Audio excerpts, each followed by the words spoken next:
Esto va para todos aquellos que dicen ser solteros.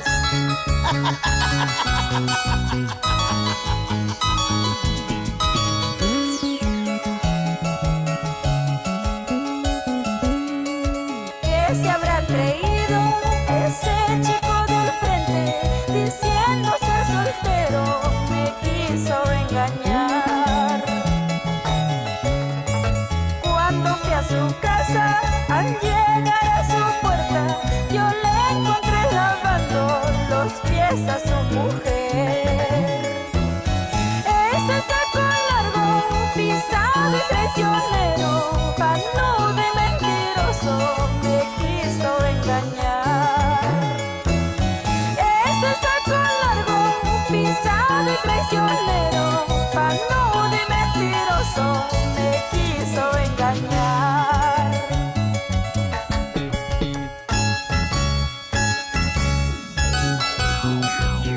Y ahora, ¿qué me vas a decir? Solterito, ¿no? Claro pues, sigo siendo solterito. La casada es ella. ¡Calla, pisado!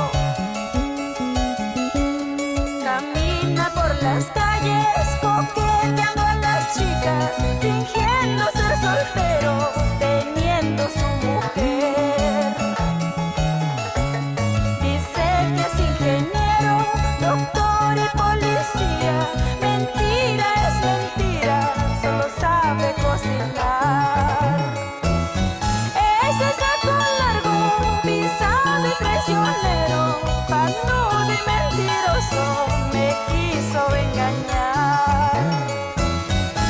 Ese saco largo, pisado y traicionero, panudo y mentiroso, me quiso engañar.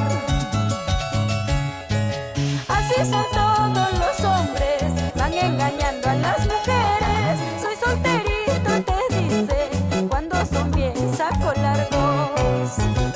Así son todos los hombres, van engañando a las chiquillas. Tengo mi carro, te dice, cuando la esposa lo maneja.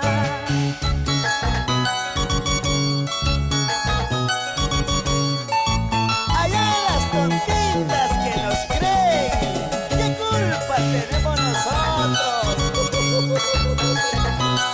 Anda nomás a lavar la ropa, amoroso.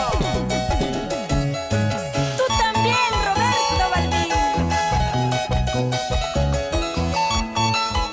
¿Y por qué te ríes, Pedro Patrocinio?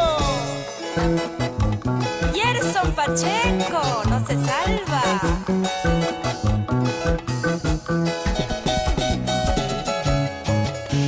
Ay, Salvador, Salvador, tú también estás en la lista.